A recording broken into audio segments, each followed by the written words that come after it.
Queridos hermanos, hemos escuchado el capítulo 4 del Evangelio de San Marcos, de los versículos del 1 al 20. Si nosotros visualizamos directamente en la Sagrada Escritura, de acuerdo a la versión de la Biblia de Jerusalén, el texto que hemos escuchado está dividido en 3 fragmentos o perícopas. La primera, que iría del versículo 1 al 9, y que aparece con el título de Parábola del Sembrador. Enseguida, la segunda perícopa, tan solo de los versículos 10 al 12, y que aparece con el título de ¿Por qué habla Jesús en parábolas? Y finalmente, la tercera perícopa del versículo 13 al 20, que tiene el título de Explicación de la parábola del sembrador. De acuerdo a la fuente más antigua de los evangelios, que es la de San Marcos, se trata de la primera parábola que nuestro Señor Jesucristo habría pronunciado durante su proceso evangelizador. Nos preguntamos, ¿y qué significa la palabra parábola? Es una palabra griega que quiere decir comparación. Eso significa que se trata de una especie de cuento basado a partir de los datos de la experiencia de la vida ordinaria de las personas, a partir de la cual se intenta dar una enseñanza espiritual o moral. En esta ocasión, la parábola está estructurada a partir de la experiencia de la agricultura. Por eso el vocabulario propio de este contexto es, por ejemplo, el sembrador, la semilla, los tipos de terrenos, que de acuerdo a la parábola encontramos 4 tipos de terreno, y ya el punto focal es los 4 momentos que se esperan durante el proceso de desarrollo de la semilla. La primera sería la germinación, la segunda sería su desarrollo, la tercera sería ya la producción de fruto. Vamos a poner nuestra mirada en la parábola y que nos damos cuenta que nosotros nos vamos a intentar dar una explicación, puesto que el mismo Señor es quien se ha encargado ya de dar una explicación de esta primera parábola que según el evangelista San Marcos habría salido de los labios de nuestro Señor. Solamente vamos a dar algunos detalles para que nosotros podamos tener quizá un poco más de luz sin la pretensión de querer explicar lo que ya nuestro Señor ha explicado en el capítulo 4, versículo 13 al 20, acerca de cómo debemos de interpretar correctamente esta parábola. Ponemos nuestra mirada en ese capítulo 4, versículo 2, donde dice el Espíritu Santo, les enseñaba muchas cosas por medio de parábolas. Aquí está en plural, porque después de la parábola del sembrador, enseguida van a venir otras más, como pueden ustedes revisar en el capítulo 4 de San Marcos, el de la lámpara, el de la medida, el de la semilla que crece por sí sola, el del grano de mostaza. Por eso dice Marcos 4:2, les enseñaba, didáscale, muchas cosas por medio de parábolas y les decía en su instrucción. Atención con Marcos 4:3. Escuchad. Este es un verbo muy importante. Los judíos están familiarizados con este verbo que les recuerda de manera muy particular aquello que nosotros encontramos en el libro del Deuteronomio, en el capítulo 6, versículo 4. Escucha Israel. Shema Israel. Israel ha aprendido a desarrollar el sentido del oído, porque quien lo convoca es Kol Adonai, la voz del Señor, Dabar Adonai, la palabra del Señor.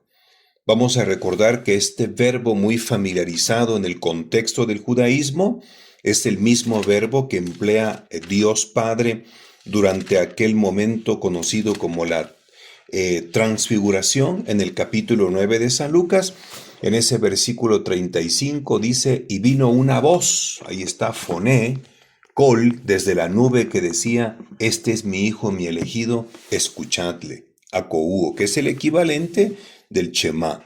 Y Jesús aquí es la palabra de Dios. Y en el capítulo 4, versículo 3, escuchad. Es como si dijera Shema. Una vez salió un sembrador a sembrar. Y sucedió que al sembrar una parte cayó a lo largo del camino, vinieron las aves y se la comieron. Vamos ahora a hablar de que aquí durante la parábola nosotros descubrimos que aparecen 4 tipos de terreno. El primero sería un terreno endurecido porque se trata del camino en donde constantemente la gente va y viene y por lo tanto pisotea este terreno y con el tiempo lo ha endurecido. Ya no es un terreno apto para el cultivo, sin embargo, la semilla también es arrojada ahí por el sembrador. El segundo tipo de terreno, vamos a llamarle un terreno pedregoso, del versículo 5 al 6, y del versículo 7 y 8 es el terreno espinudo, como decimos aquí en México. Es el terreno con espinas, que en la parábola, en la versión de la Biblia de Jerusalén, dice abrojos. No perdamos de vista esto, pero se refiere a las espinas. Finalmente, el cuarto tipo de terreno, que ya es descrito como un terreno fértil, en el versículo 8, dice, otras partes cayeron en tierra buena y creciendo y desarrollándose dieron fruto, etc. Entonces, 4 tipos de terrenos. Y antes de que nosotros investiguemos los tipos de terreno, queremos dejar asentados que los 3 primeros tipos de terrenos son terrenos afectados. Uno por el endurecimiento, es el camino, el que están pisoteando ahí constantemente. Segundo, ese terreno pedregudo. Y finalmente el terreno espinudo. Los 3 no se logró el objetivo que pretende la parábola, que es el producir frutos, como ocurrió en el cuarto terreno, que es una tierra buena, un terreno fértil. Curiosamente, los 4 tipos de terrenos van demostrando cada uno de los momentos importantes de lo que espera el sembrador cuando lanza la semilla. De plano, en el primer terreno, ni siquiera fue capaz de nacer, de germinar, porque las aves vinieron y se lo comieron, dice la parábola. Quiere decir entonces que el segundo tipo de terreno, que es pedregudo, ahí alcanzó a germinar, se logró el primer paso. El segundo tipo, pero no alcanzó a desarrollar ni a dar fruto. El tercer tipo de terreno, aparte de que germinó, alcanzó a desarrollarse, a crecer, pero no alcanzó la meta que fue dar fruto.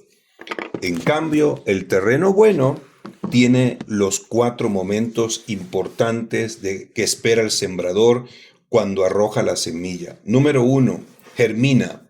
Número 2, desarrolla.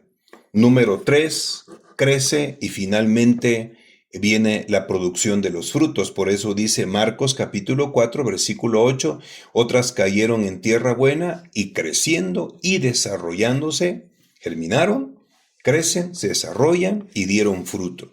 Unas produjeron 30, otras 60, otras 100, y decía, atención cómo cierra Jesús con esta parábola, con este estribillo muy propio de la tradición sapiencial. Quien tenga oídos para oír, que oiga. Vamos a resaltar entonces que hay 4 tipos de terreno, 3 están dañados, solamente el cuarto es fértil, tierra buena, porque se logran cada uno de los pasos en este proceso, desde la recepción de la semilla hasta finalmente producir frutos. Queremos también afirmar que cuando Dios crea los terrenos, ciertamente van a representar a individuos. Aquí vemos 4 tipos de personalidades. Cada terreno representa un ser humano, más íntimamente un corazón del ser humano. Y nos preguntamos de entrada, existen 3 tipos de personas que no permiten el alcanzar la meta de producir frutos, porque simplemente se quedaron algunos a medio camino, diríamos.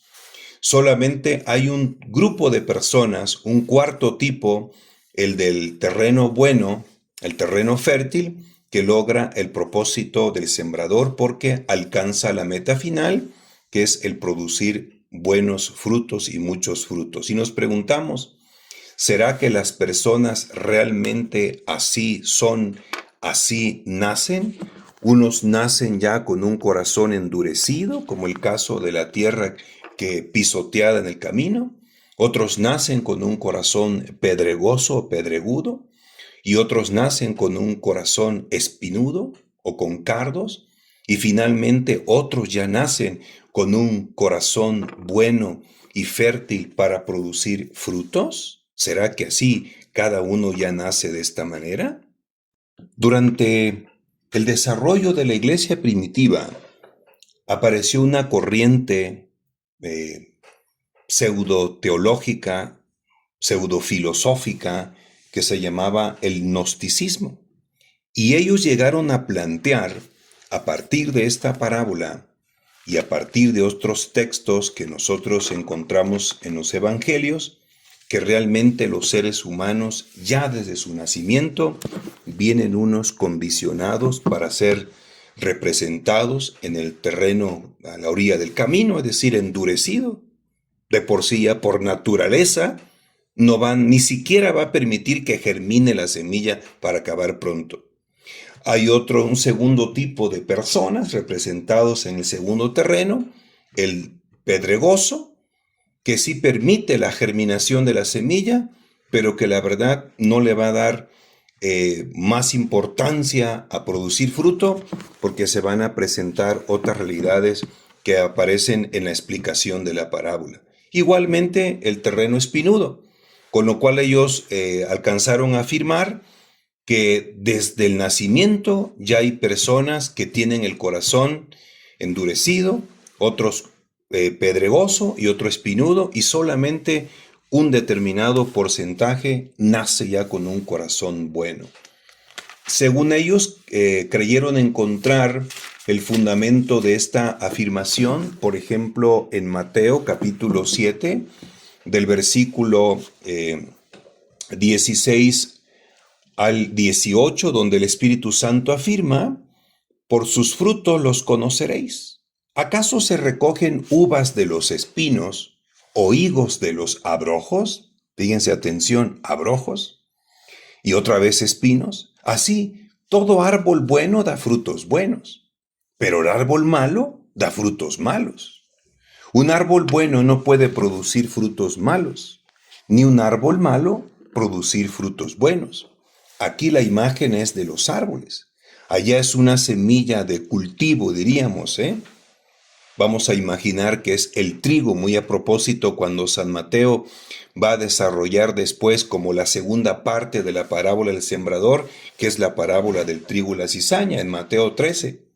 Pero aquí podríamos decir terrenos malos y terrenos buenos.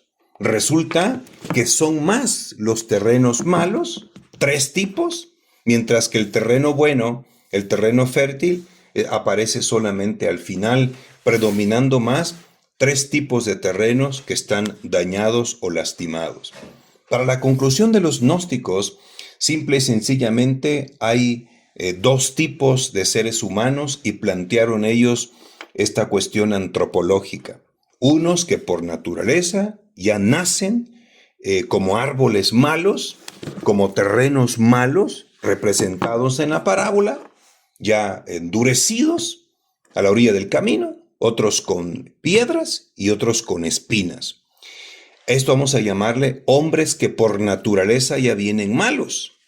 Pero hay otro grupo, el del terreno fértil o bueno, que representan a los hombres que desde su nacimiento son ya hombres buenos que van a dar atención, de acuerdo a Mateo 7, 16, 18, pues frutos buenos, porque por naturaleza son árboles malos. ¿Cómo llegaron ellos a esta conclusión, el gnosticismo? Porque ellos cuando estudiaban, por ejemplo, la cuestión de los espíritus, también decían dentro de los espíritus que Dios creó, a los que nosotros llamamos tradicionalmente ángeles, hay unos que son ángeles de luz, buenos, y otros que son ángeles de oscuridad, que son malos, a los que llamamos espíritus inmundos o demonios. Es decir, así es su naturaleza, decían ellos. Así fueron creados, unos ya de por sí ángeles buenos y otros ángeles malos. Por lo tanto, el diablo fue creado así. Dios entonces habría creado ángeles buenos, ángeles malos. Dios habría creado seres humanos buenos, a los que llamaban ellos en griego sarkikoi, hombres carnales, hombres pecadores, mientras que habría creado a los hombres buenos, a los que llamaban neumatikoi, de la palabra griega neumático, es decir, hombres nacidos de por sí en el espíritu. Eco de aquel texto que ellos malinterpretaron en el capítulo 3 de San Juan, en el versículo 6, lo nacido de la carne es carne. Ya son así, así nacieron. Y lo nacido del espíritu es espíritu. No lo entendían como esos dos momentos del nacimiento, diríamos, ordinario, normal de un ser humano, y después del segundo nacimiento a través del sacramento del bautismo, el nacimiento en el espíritu. Ellos lo entendían que ya hay personas que vienen desde su nacimiento y son carne.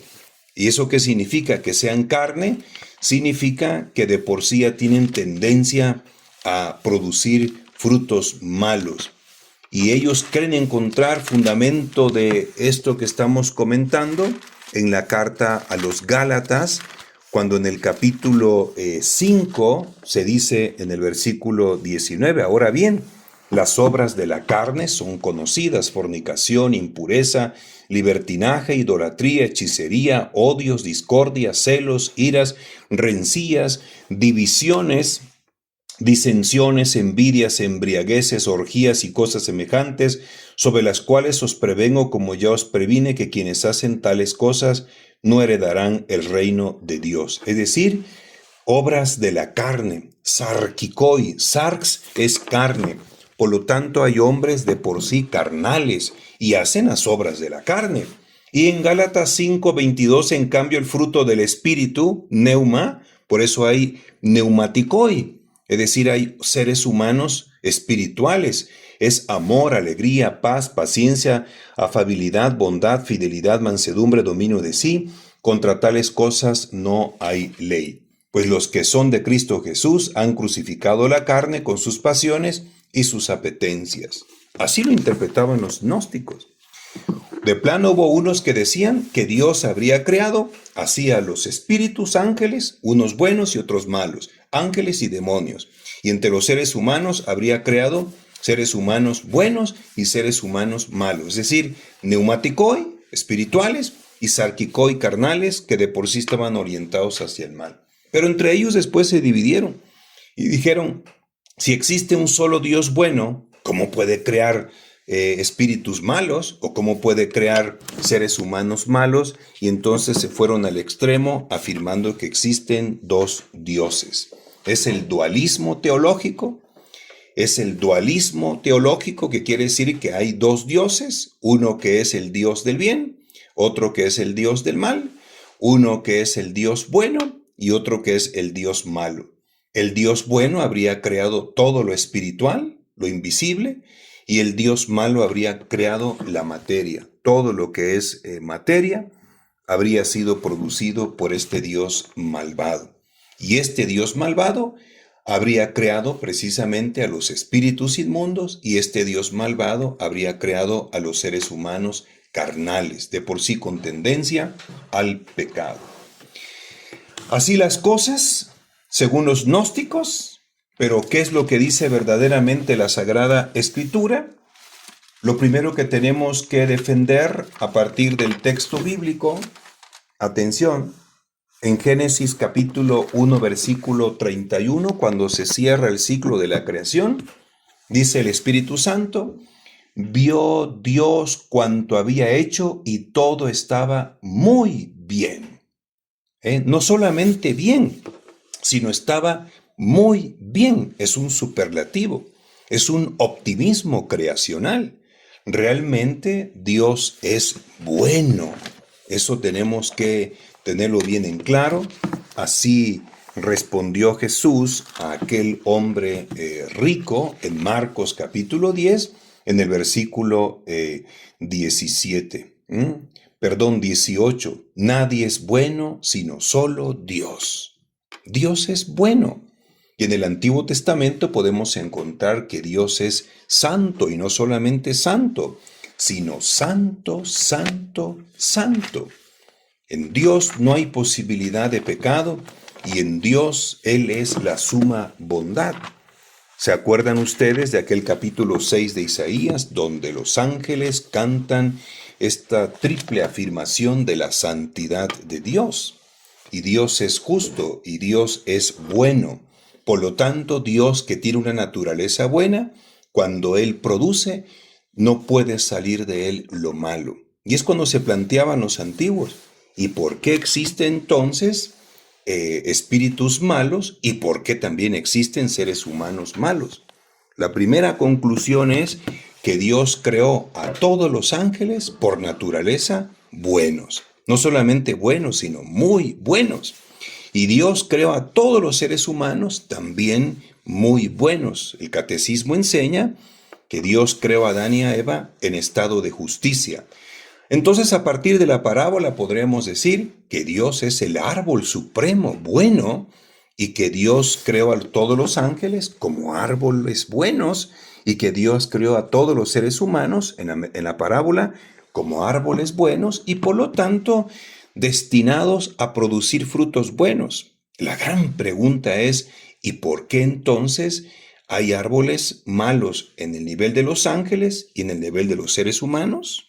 Porque efectivamente la Sagrada Escritura habla de un árbol malo allá en Génesis capítulo 2, versículo 16. Y Dios impuso al hombre este mandamiento: de cualquier árbol del jardín puedes comer, mas del árbol de la ciencia del bien y del mal no comerás, porque el día que comieres de él morirás sin remedio. Nosotros sabemos que este árbol es la representación del ángel caído, el mismo que se acerca a nuestros primeros padres en el relato de la tentación y la caída en el pecado de los orígenes, capítulo 3 del Génesis, y les ofrece precisamente ese fruto, porque él es el árbol malo, él es el árbol malo, y como es un árbol malo produce frutos buenos. ¿Se acuerdan ustedes? Jesús aplica esta figura, esta metáfora, a los falsos pastores y a los falsos profetas que producen frutos malos. Recordemos este texto que mencionamos hace un momento en el capítulo 7 de San Mateo, en el versículo 15. De hecho, en el contexto de los falsos profetas y maestros: guardaos de los falsos profetas que vienen a vosotros con disfraces de ovejas, pero por dentro son lobos rapaces. Por sus frutos los conoceréis.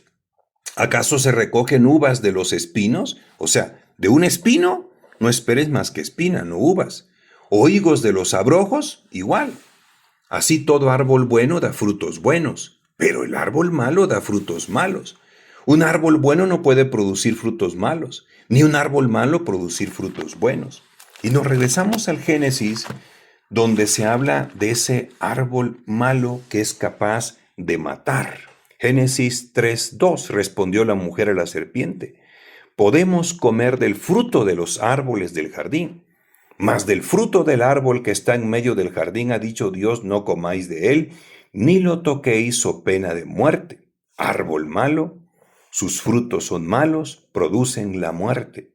Pero miren cómo la serpiente, figura representativa, simbólica del ángel caído, Apocalipsis capítulo 12, versículo 9, porque esa serpiente, Nahash, es el mismo Megadracon Pirros de Apocalipsis 12, 3.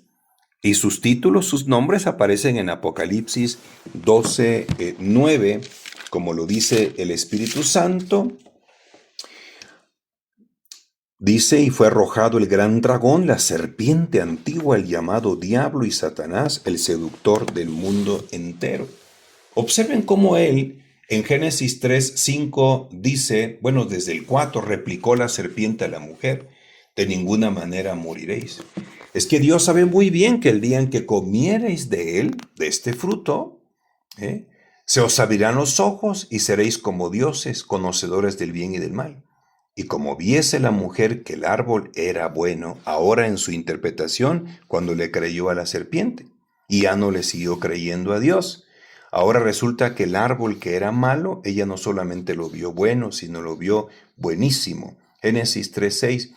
Y como viese la mujer que el árbol era muy bueno para comer, apetecible a la vista y excelente para lograr sabiduría, tomó de su fruto y comió, y dio también a su marido, que igualmente comió. Ya sabemos los resultados. En ese momento, aquello que era muy bueno se tornó un desastre. Se tornó un verdadero desastre. Y la pregunta que hicimos, entonces Dios que es bueno, que existe un solo Dios verdadero, Él es bueno, solamente puede producir frutos buenos. Cuando crea, todo lo hace muy bien. Génesis 1:31. ¿De dónde salió entonces que un ángel se volvió malo? No en la naturaleza de la creación de Dios, porque Dios lo creó bueno, sino este ángel abusó de su libertad, estuvo en su voluntad. Él libremente decidió rechazar a Dios, non serviam, no serviré, y en ese momento, al cometer este pecado contra Dios en los cielos, simplemente cayó, catabolé. Lucas 10:18. Cayó no solamente de manera locativa, fue expulsado del cielo hacia el abismo. Cayó de manera ontológica, es decir, su ser se degradó y se demonizó y se hizo un espíritu malvado.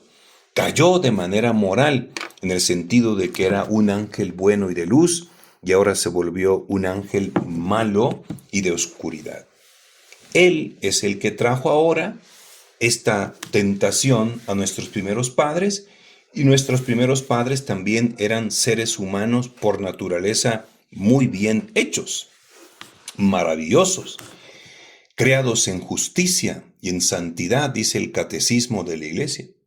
Pero también abusaron de su libertad porque rompieron con Dios y se conectaron con la mentira de este árbol que se habría tornado o devenido en un árbol malvado, porque diría Orígenes Alejandrino, por su libre albedrío eligieron rechazar a Dios, desobedecer a Dios, y entonces su ser se metamorfió como en una segunda naturaleza que se volvió perversa.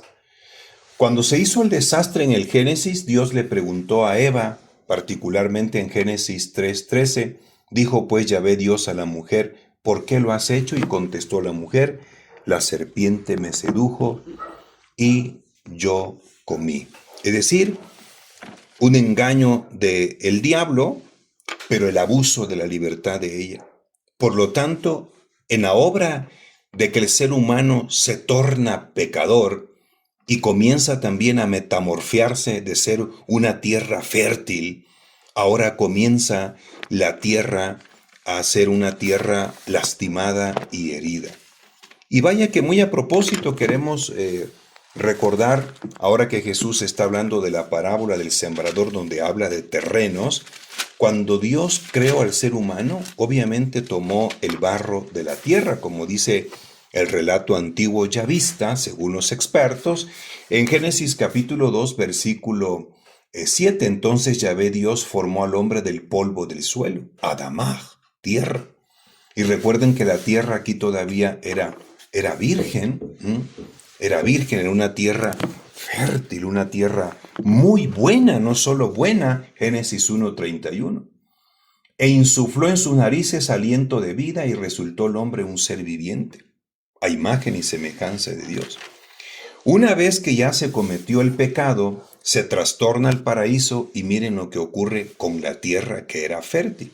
En Génesis 3:17, al hombre le dijo, por haber escuchado a la voz de tu mujer y comido del árbol del que yo te había prohibido comer, escuchen por favor, dice la escritura, maldito sea el suelo por tu causa. Perdió la bendición, perdió la santidad, perdió su fertilidad y se volvió un terreno maldito. ¿Y en qué se va a concretar o se va a evidenciar que ya es un terreno maldito? Dice, maldito sea el suelo por tu causa, con fatiga sacarás de él el alimento todos los días de tu vida.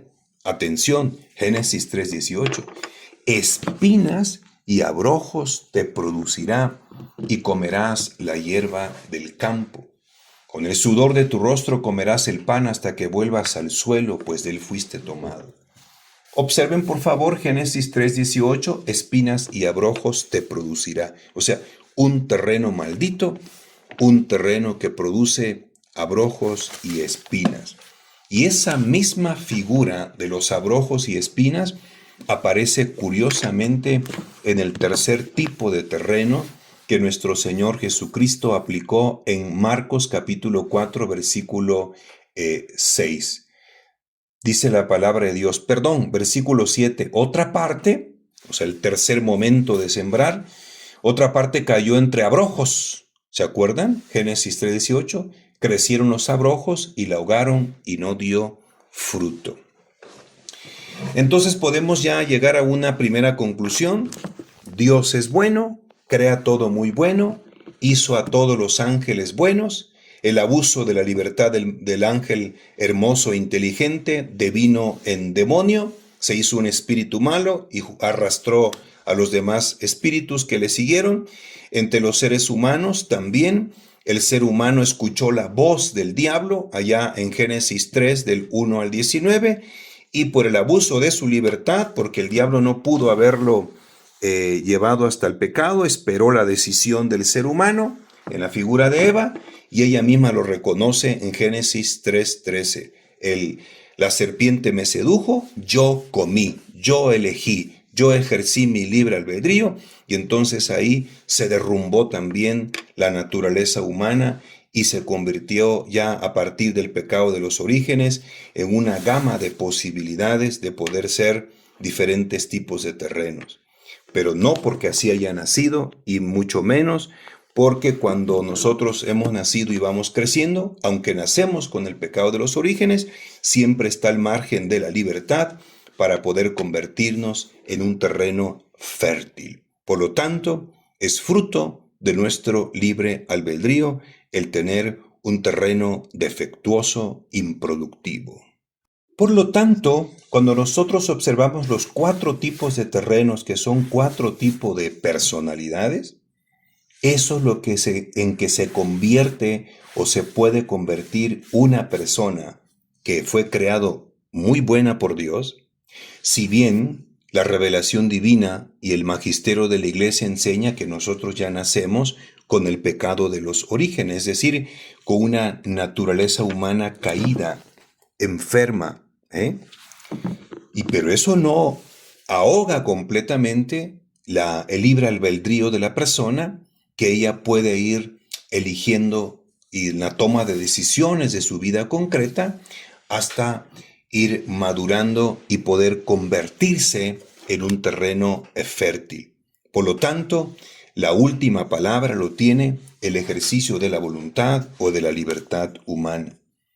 Así es de que así como el ángel bueno devino en demonio, un ser humano representado en tierra fértil nace con esta gama de posibilidades, pero su libertad lo puede llevar a convertirse en un terreno dañado o lastimado, ya sea endurecido, porque lo pisotean los transeúntes y lo endurecen, o un terreno pedregoso, un terreno con abrojos o con espinas, como dijo Génesis 3:18, y que hace referencia a un tipo de maldición, precisamente como reflejo de esa presencia del pecado y del abuso de la libertad.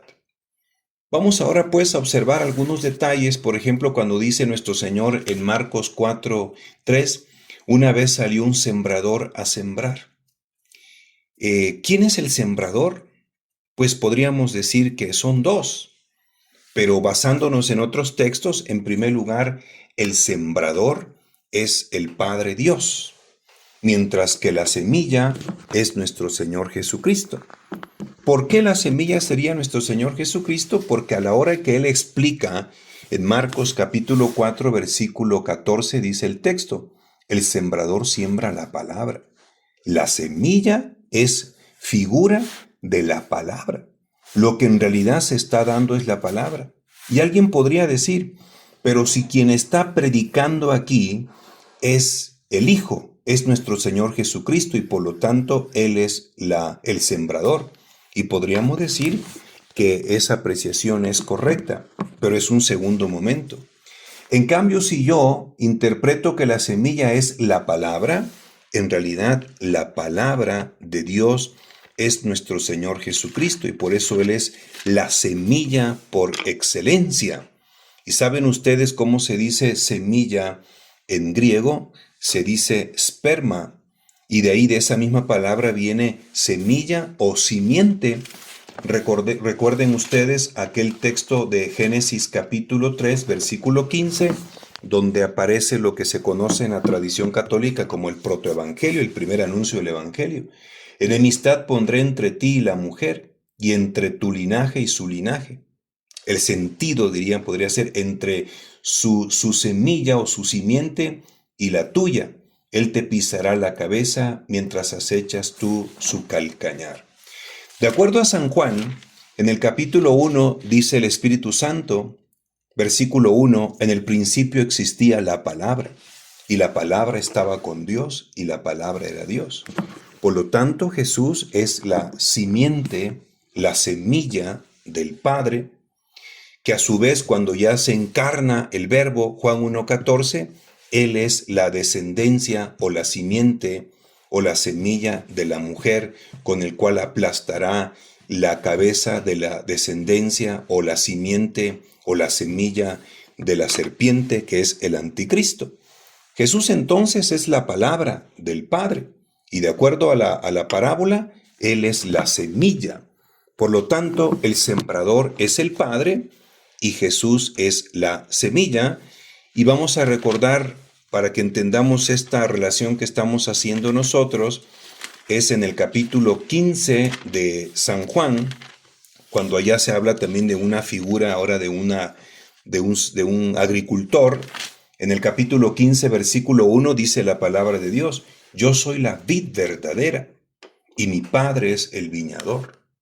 Todo sarmiento que en mí no da fruto, lo corta, y todo el que da fruto, lo limpia para que dé más fruto. El Padre es el viñador, el Hijo es la vid, las ramitas somos los discípulos, que finalmente lo que se busca es que se dé fruto. En atención a esta imagen de la vid verdadera, entonces bien que se puede decir que el Padre es el sembrador, que el Hijo es la semilla porque es la palabra de Dios encarnada, y los terrenos somos nosotros. Por eso se comprende ahora en este contexto lo que el Espíritu Santo dice en Juan 3:16. Tanto amó Dios al mundo que envió a su Hijo único para que todo aquel que en él crea no se pierda, sino que tenga vida eterna. Tanto amó Dios al mundo, el sembrador, que sembró desde el cielo, arrojó su semilla a la tierra para que todo aquel que es la palabra, su semilla, todo aquel que crea en él, en la palabra, en la semilla, pues no perezca, sino que tenga vida eterna.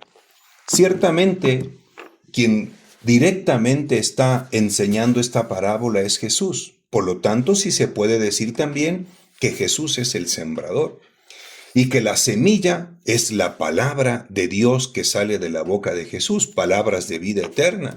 Juan capítulo 6, versículo 68 y 69.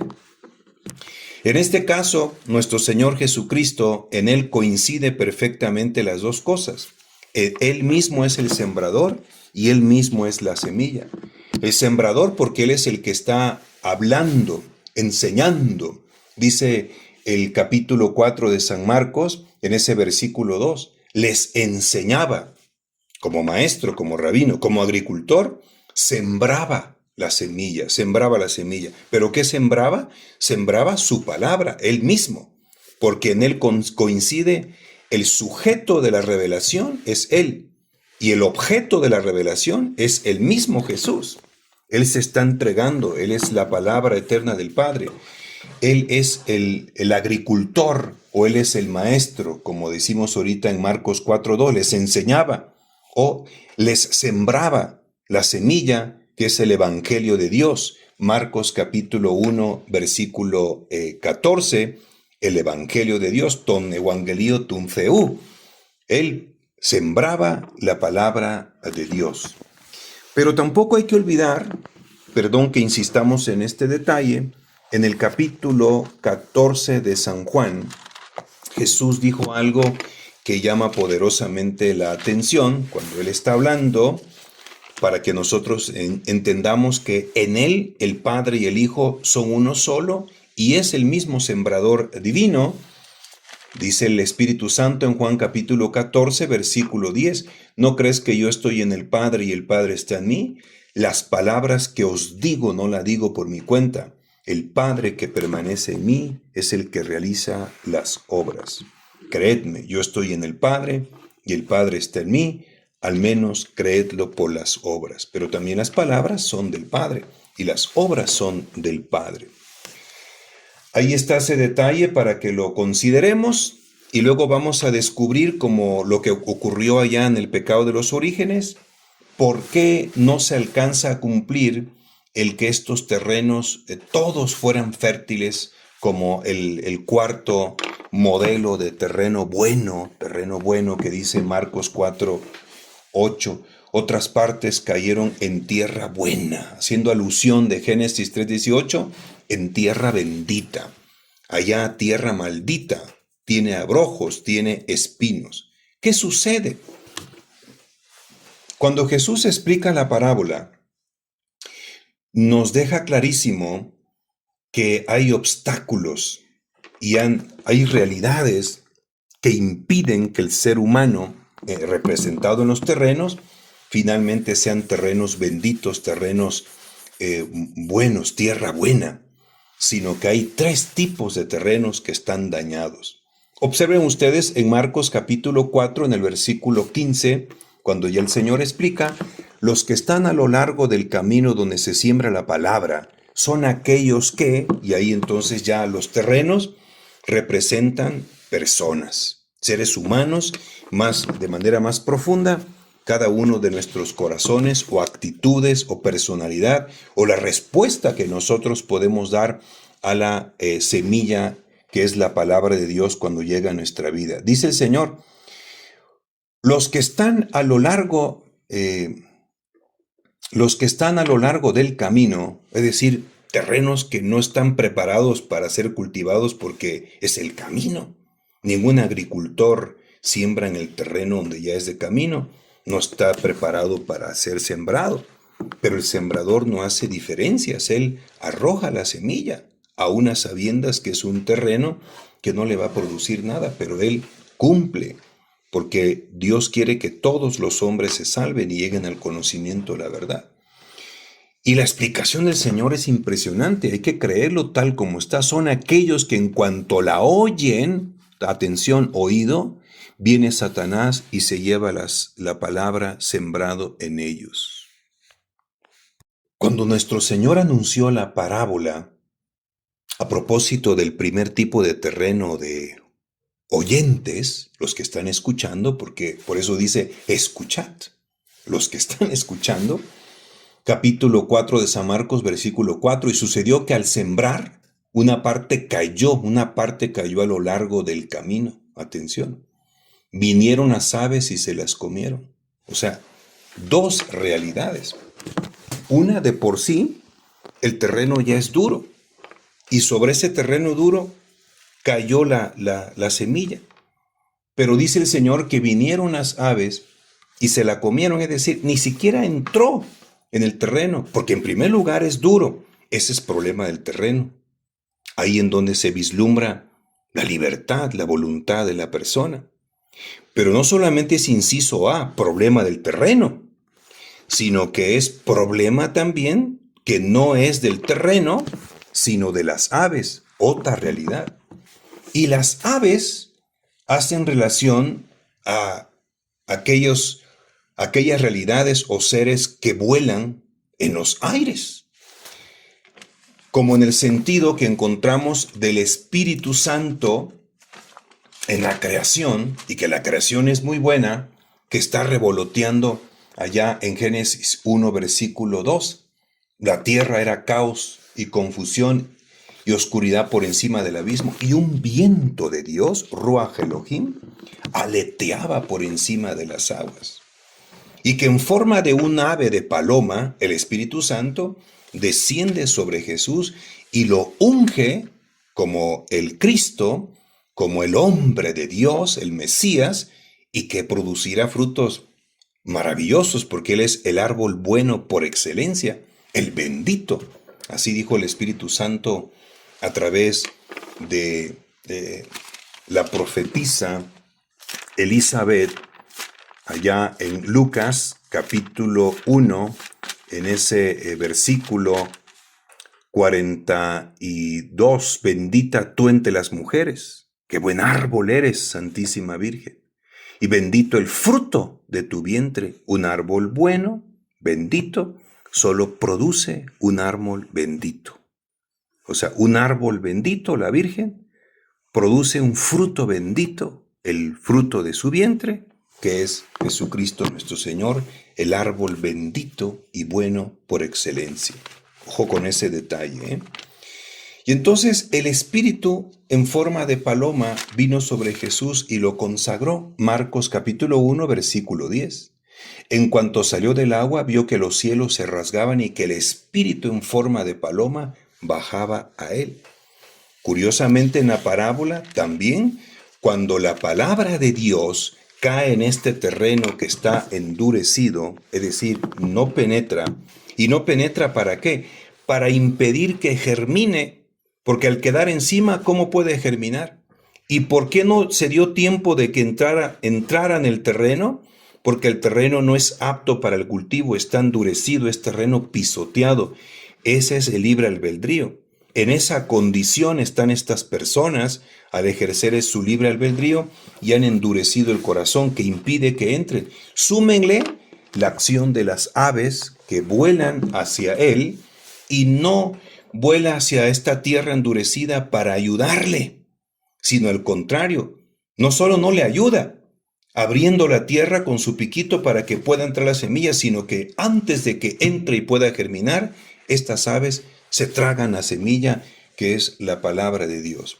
Y cuando Jesús lo explica, es impresionante. Marcos 4, 15, los que están a lo largo del camino donde se siembra la palabra, son estas personas, que en cuanto la oyen, o sea, sus oídos, viene Satanás y se lleva la palabra sembrada en ellos. Es decir, no permite que nazca en ellos, no permite que se engendre en ellos.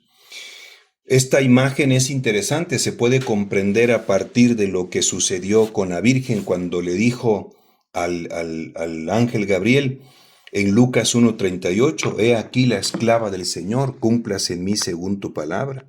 Ella es tierra virginal, tierra buenísima, y tierra virgen porque es virgen. Y entonces cuando ella dice, he aquí la esclava del Señor, cúmplase en mí según tu palabra, vino el Espíritu Santo sobre ella, esta figura del ave, ¿no? La paloma, el Espíritu Santo sobre ella, y sembró la semilla, que es la palabra eterna del Padre, en su vientre purísimo y virginal, y por eso ella dio el fruto bendito de su vientre, el fruto perfectísimo, y que produce al 100%. Ese es el Hijo de Dios, el Hijo de nuestra Madre Santísima, fruto del Espíritu Santo. En cambio aquí dice que se lleva la palabra sembrada en ellos. Es exactamente lo mismo que hizo el ángel caído, el diablo, representado en esta ave de rapiña, que se acercó a Adán y a Eva. En cuanto ellos le escucharon y le tuvieron fe, se robó la palabra verdadera de Dios, la semilla auténtica, la semilla de vida, y el diablo sembró su semilla, que es semilla de muerte, que en Mateo 13 se comprende porque es la cizaña, que también es semilla, porque también el maligno es sembrador, pero sembrador de una semilla de muerte. Por eso cuando Eva recibió esta palabra dentro de ella, porque la escuchó, le hizo caso, la obedeció, le tuvo fe, mientras ella, al rechazar el tener fe y obediencia a la palabra que es semilla del sembrador divino, no comas eso, en ese momento ella ejerció su libre albedrío y permitió que la semilla buena desapareciera de su corazón y la semilla mala, la cizaña, entrara en su corazón y produjera ese fruto de muerte, espinas y abrojos. Eres polvo y en polvo te convertirás. Observen aquí en Marcos capítulo 4, versículo 15, la afirmación evangélica la niegan muchos teólogos hoy en día, teólogos autorizados, profesores de universidades pontificias. Un montón de presbíteros ya no creen que el diablo exista y que sea una entidad personal, un ángel caído. Lucas 10, 18. Vi a Satanás caer del cielo como de rayo. Creámosle a Jesús. Y aquí dice que en cuanto la oyen, Shema, acuo, viene Satanás y se lleva la palabra sembrada en ellos. Entonces resulta que el primer terreno afectado es por el libre albedrío de las personas que tienen un corazón endurecido a la orilla del camino y que representa hasta cierto punto sordera, indiferencia, es decir, están como bloqueados de sus oídos y de sus ojos, es algo verdaderamente satánico, porque están sellados en los oídos, que les impide que la palabra pueda entrar hasta el fondo de su corazón y de su alma y pueda germinar en ellos. Ahora se comprende la segunda perícopa del día de hoy, cuando en Marcos capítulo 4, versículo 12 dijo el Señor, para que por mucho que miren no vean, por mucho que oigan no entiendan, no sea que se conviertan y se les perdone. Es decir, su poco entendimiento, el no mirar, el no oír, no solo es un asunto antropológico, sí lo es, porque tiene que ver con la disponibilidad, con apertura de corazón, pero no solamente es un asunto antropológico. La sordera y la ceguera es también un asunto neumatológico, un espíritu maligno que causa un sello que vamos a llamarle sordera espiritual y ceguera espiritual, y que es la síntesis de estas dos colaboraciones, el abuso de la libertad y la presencia del espíritu inmundo. Exactamente como Eva dijo en Génesis 3:13, la serpiente me sedujo y yo comí. Es decir, estas personas no le tienen fe a la palabra de Jesús, al Evangelio. La rechazan inmediatamente. Son indiferentes, no hacen caso, no abren su corazón.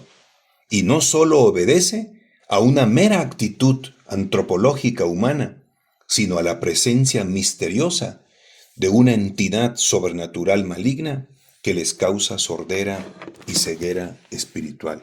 Porque viene Satanás, dice Jesús, y hay que creerle, y se lleva la palabra sembrada en ellos. Directamente el maligno opera para causar ceguera y sordera espiritual. Y la semilla quedó encimita, no penetró, no germinó, lamentablemente. Los otros dos tipos de terrenos que están representados aquí, ya no actúa directamente el maligno como en el primer tipo de terreno representado a la orilla del camino. El segundo terreno, que es el pedregudo, dice Jesús en Marcos 4, versículo 5, otra parte cayó en terreno pedregoso donde no tenía mucha tierra y brotó enseguida, pero por no tener hondura de tierra, pero se secó, ¿no? Por no tener hondura de tierra. Dice el Señor en Marcos 4:5. Brotó enseguida por no tener hondura de tierra, o sea, germinó. Ahí sí logró la semilla su propósito, entró y germinó. Pero Marcos 4:6 dice, pero cuando salió el sol, se agostó, o sea, la secó, y por no tener raíz, pues se secó, se murió. Logró el primer paso, superó al terreno de la orilla del camino. Se cumplió el primer paso que fue, germinó, nació. La semilla se levantó la plantita, pero lamentablemente no tenía buena raíz y cuando salió el sol, pues terminó por secarla y matarla. Cuando Jesús explica esta figura, en Marcos capítulo 4, en el versículo 16, dice el Señor maravilloso. De igual modo, los sembrados en terreno pedregoso son los que, el otro grupo de personas, son los que al punto, dice, al oír la palabra, o sea, ellos sí abrieron su oído. Lo abrieron, dice, y al punto la reciben, o sea, sí creyeron en ese momento con alegría. Les causó mucha alegría, tuvieron fe en ese momento, ciertamente, pero un gran problema, dice, al punto la reciben con alegría, pero Marcos 4:17 dice el Señor, pero no tienen raíz en sí mismos, sino que son inconstantes, o sea, no perseveraron. Ellos se creyeron, se convencieron que al escuchar la palabra de Dios, el Evangelio y tener fe, solamente iba a producir de momento una alegría. No, también a veces se sufre y por lo tanto, cuando llegó el momento del sufrimiento, y no solamente aquel momento de alegría que experimentaron en el encuentro con la palabra, eso los desanimó, los hizo perder la fe y los hizo no perseverar, porque en un primer momento se convencieron que esta semilla, esta palabra del Evangelio solamente produce alegría. Y efectivamente, sí produce alegría, pero en ocasiones va a ser una alegría un tanto, vamos a llamarle así, agridulce. El mismo Señor lo va diciendo en muchos momentos del Evangelio. Por lo tanto, Jesús no dice que siempre va a haber alegría. Por ejemplo, en aquella propuesta maravillosa de las bienaventuranzas, el Señor dice, vean qué esfuerzo, ¿no? Cuando se tiene que decir, bienaventurados o felices los pobres de espíritu, los desapegos. En un primer momento causa sufrimiento, es doloroso, pero después produce buen fruto. Felices o bienaventurados los mansos, aquí ir domando el carácter. Y luego cuando dice, por ejemplo, felices en Mateo 5:8, los limpios de corazón, porque ellos verán a Dios. ¡Qué esfuerzo para buscar la pureza y evitar todo aquello que contamina, la impureza! Y luego en el capítulo 5 de San Mateo, en el versículo 10, bienaventurados, felices los perseguidos por causa de la justicia, porque de ellos es el reino de los cielos. Mateo 5:11, felices seréis cuando os injurien y os persigan y digan con mentira toda clase de mal contra vosotros por mi causa. Alegraos y regocijaos, etc. Por eso yo decía, un tanto agridulce, porque a veces se llora y se sufre. No es esa alegría de estar contentos como cuando de momento uno se encuentra con la palabra de vida eterna, porque también tiene después su precio.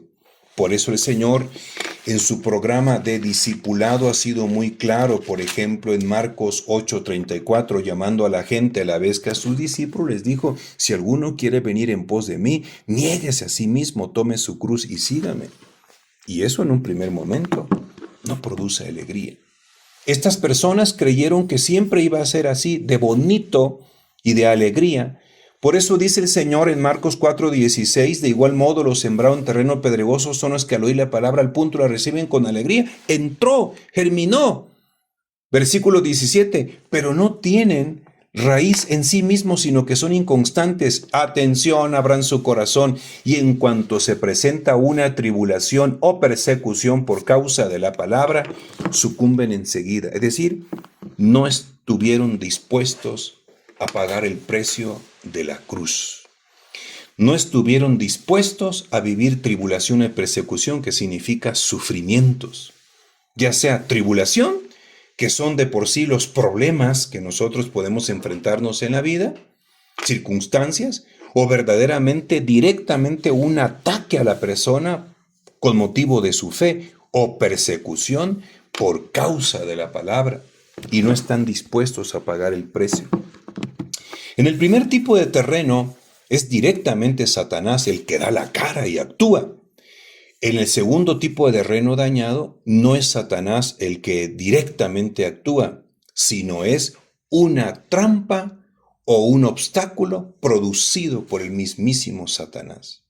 Porque las tribulaciones y las persecuciones vienen una vez más del maligno, que cuando él ya se dio cuenta que la semilla, la palabra de Dios, ya germinó, entonces él ya no puede hacer nada con la germinación. En el primer tipo de terreno, él ni siquiera quiere que germine, impide la germinación. En el segundo tipo de terreno ya hay germinación y va a impedir que se desarrolle. Va a impedir que se desarrolle. ¿Por medio de qué impide Satanás? A través de la tribulación o la persecución. Él es el autor de eso. Directamente Él es el autor de eso. Por ejemplo, vamos a recordar tan solo un textito para no entretenernos mucho en este punto, para que lo visualicen. Dice el Espíritu Santo en Apocalipsis capítulo 2, versículo 9 y versículo 10. Conozco tu tribulación y tu pobreza, aunque eres rico, y las calumnias de los que se llaman judíos sin serlo, y son en realidad una sinagoga de Satanás. O sea, los judíos, la sinagoga de Satanás. Directamente son los judíos quienes están con sus calumnias y atacando y denunciando a los cristianos, pero detrás está Satanás. Versículo 10. Ahora queda más claro, Apocalipsis 2:10. No temas por lo que vas a sufrir. A sufrir. ¡Cuál alegría! El diablo va a meter a algunos de vosotros en la cárcel para que seáis tentados y sufriréis una tribulación de 10 días. Y el Señor afirma, motiva, mantente fiel hasta la muerte y te daré la corona de la vida. O sea, cuando venga ese sufrimiento, tenemos que perseverar y continuar hacia adelante. No quería dar otro texto, pero ahorita llegó a mi mente aquel texto importante del capítulo 14 del Apocalipsis, en ese versículo 11. Dice, y la humareda de su tormento se eleva por los siglos de los siglos. No hay reposo ni de día ni de noche para los que adoran a la bestia y a su imagen y para el que acepta la marca de su nombre. Apocalipsis 14, 12. Aquí se requiere la paciencia de los santos, de los que guardan los mandamientos de Dios y la fe de Jesús.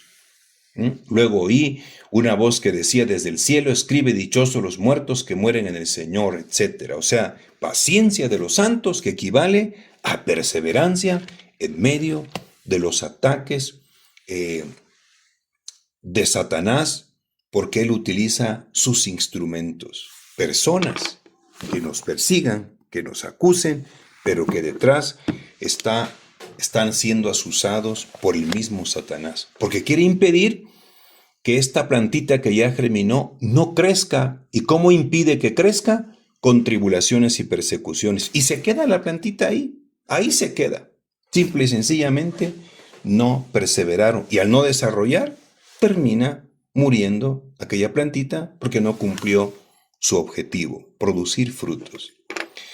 Y vámonos con el tercer tipo de terreno que está afectado. En Marcos capítulo 4, versículo 7 dice el Señor, otra parte cayó entre abrojos, o sea, espinas. Crecieron los abrojos y la ahogaron, la asfixiaron y no dio fruto. Y dice el Señor, ahí termina nada más el versículo 7. Cuando viene la explicación, escuchen por favor, en Marcos 4, versículo 18. Y otros son los sembrados entre los abrojos. Son los que han oído, las personas, son los que han oído la palabra, han oído la palabra. ¿Se dan cuenta ustedes que el Señor se está refiriendo a las personas que están oyendo a la palabra? Los primeros de plano, medio se asomó en el oído y se lo tragó Satanás. Los otros lo oyeron, los segundos produjeron mucha alegría en su vida y no perseveraron. Y estos, dice Marcos 4:18, son los que han oído la palabra, han oído la palabra. Miren qué detalle, porque en Marcos 4:16, de igual modo los sembrados en terreno pedregoso son los que al oír la palabra, al oír, vean más énfasis en Marcos 4:18, son los que han oído la palabra, un poco más, se abrieron un poco más, porque en ellos no solamente germinó la palabra, sino que se desarrolló la palabra, creció la semilla, pero no alcanzó a dar su último periodo, que era producir frutos. ¿Y por qué no? El Señor va a explicar la causa de que germinó, se creció, se desarrolló, pero no alcanzó la meta final, que es dar frutos. No lo lograron, y el Señor va a explicar en la parábola, dice, porque eran terrenos que tenían espinas o cardos. Finalmente los cardos crecieron, le ganaron a la semilla, que no desarrolló más la semilla hasta alcanzar su fruto, llegó a una altura, crecieron, pero los cardos crecieron más, y cuando iban a dar fruto, los cardos la sofocaron, la asfixiaron, la atraparon e impidieron que se diera fruto, y crecieron más los cardos y los espinos. ¿Cómo lo explica nuestro Señor? Maravilloso. En Marcos capítulo 4, en ese versículo 19, Él da la causa y cómo interpreta la parábola. Pero las preocupaciones del mundo, inciso A, la seducción de las riquezas, inciso B, y las demás concupiscencias, no dijo y la concupiscencia, no dijo las demás en plural, y las demás concupiscencias les invaden, o sea, invaden una y otra vez, les invaden. O sea, es un ataque frecuente. Pero ¿qué ataques o qué cosas aparecen en el corazón de estas personas? En el segundo terreno dice que aparecieron tribulaciones o persecuciones, o sea, cosas que causan sufrimiento, que causan dolor, y sucumbieron, no perseveraron. Es como si vinieran cosas de fuera contra ellos, del exterior hacia ellos. En cambio aquí, en la tercera figura de este terreno con espinas, parece que son cosas que se unifican de fuera para el interior y del interior para afuera. Porque dice, las preocupaciones del mundo, eso es un asunto interior, pertenece directamente a las personas. Inciso B, la seducción de las riquezas, o sea, sí están afuera, pero finalmente la persona también es algo que le atrae y que le gusta. Mientras que allá el dolor y el sufrimiento no es aceptado, no es vivido con fe y con perseverancia, no se carga la cruz, no se está dispuesto a sufrir por la fe, se rechaza y no perseveras. Y aquí la seducción de las riquezas te atrae, te gusta, los bienes materiales, las posesiones, y eso ya depende de un gusto, de una interioridad hacia lo que en el exterior te seduce y te atrae. Y luego dice en plural, y las demás concupiscencias les invaden y ahogan la palabra y queda sin fruto. Insisto, tiene que ver más con un asunto interno, vamos a decir con un gusto, con un impulso, con un deseo finalmente de la persona. El tercer terreno, las espinas representan los verdaderos deseos, aspiraciones e intereses de estos individuos. Para poder comprender esto, necesariamente tenemos que leer aquel texto que el Espíritu Santo nos revela en la primera carta de San Juan, y va a quedar más claro, en el capítulo 2, en ese versículo 15 al 17, maravilloso, dice el Espíritu Santo. No améis al mundo, ni lo que hay en el mundo, allá afuera. No améis. Y améis quiere decir, pues tus deseos, tus aspiraciones, tus sentimientos. No te inclines hacia ellos, no los aceptes, recházalos. Allá, dice, invaden las preocupaciones del mundo, la seducción de las riquezas y las otras concupiscencias. Finalmente, Terminan a este grupo de personas gustándoles más eso que lo propio que enseña el Evangelio. Se enamoran más de eso, aman más eso. Por eso dice el texto, no améis al mundo, ni lo que hay en el mundo. Si alguien ama al mundo, el amor del Padre no está en él. Puesto que todo lo que hay en el mundo, atención, la concupiscencia de la carne, o sea, todo lo que tenga que ver con la lujuria, con la temática de la materia sexual, adulterio, fornicación, etcétera. ¿Para qué lo digo? Y que en el comentario a pie de página de la Biblia de Jerusalén dice así de manera elegante, todo lo que tiene que ver con la sensualidad, la lujuria. Eso es cuando dice Primera de Juan, capítulo 2, versículo 16, pues todo lo que hay en el mundo, la concupiscencia de la carne. Esa es una de las grandes atracciones, ¿no? Segundo, la concupiscencia de los ojos, es decir, las apariencias, el verse muy bien, el ser aceptado en la sociedad, no entrar en conflicto con la sociedad. Y de hecho, en el comentario a pie de página, refiriéndose a eso, dice la seducción de las apariencias. Y finalmente el Espíritu Santo dice, y la jactancia de las riquezas, y el comentario a pie de página de la Biblia de Jerusalén dice, el orgullo que resulta de la posesión de los bienes terrenos. Sigo leyendo lo que dice el Espíritu Santo al final de Primera de Juan 2:16. No viene del Padre, sino del mundo. Versículo 17. El mundo y sus concupiscencias pasan, pero quien cumple la voluntad de Dios permanece para siempre. Ahí quedó claro. Y nosotros sabemos que el príncipe de este mundo es igual Satanás. Juan 12:31. Por lo tanto, una vez más, directamente no es Satanás quien se manifiesta, pero utiliza esta red, esta estrategia. ¿Y cuál es la estrategia? Inciso A, de Marcos capítulo 4, versículo 19, las preocupaciones del mundo. O sea, cómo vernos bien, cómo crecer, cómo desarrollarnos, cómo estamos al nivel de los demás.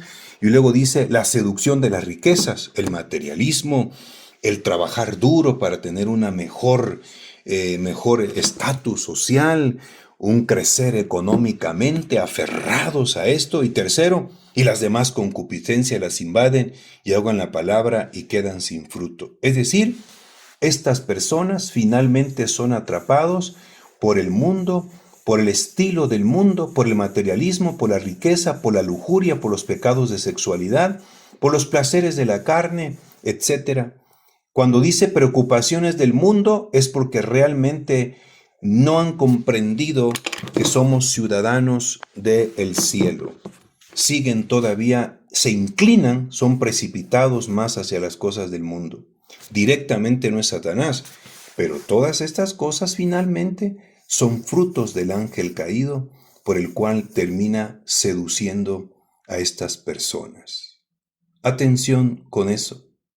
Y además aparece la palabra la seducción de las riquezas. Germinó, creció y cuando iba a llegar al final, que es decir, producir mucho fruto, se derrumbaron estas personas y no perseveraron porque finalmente en algún momento los atrapó Satanás o el maligno con una seducción de algún pecado de la carne o de la atracción de la riqueza, de un estatus social o las preocupaciones del mundo. Finalmente, su gusto y su corazón se inclinó a las cosas de la tierra y no a las del cielo. Y viene el cuarto tipo de terreno, maravilloso, el Señor dice en Marcos 4, versículo 8, otra parte cayó en tierra buena. Y cuando lo explica, dice en el versículo 20, y lo sembrado en tierra buena son aquellos que oyen la palabra, la cogen y dan fruto, unos 30, otros 60, otros 100 por uno, algunos dicen así, ¿no? ¿Qué significa esto? Que en este terreno bueno, fértil, escucharon la palabra, germinó la semilla que es la palabra, creció y se desarrolló, porque así dice Marcos capítulo 4, 8, cayeron en tierra buena y creciendo y desarrollándose y dieron fruto. germinó, creció, se desarrolló y produjo fruto.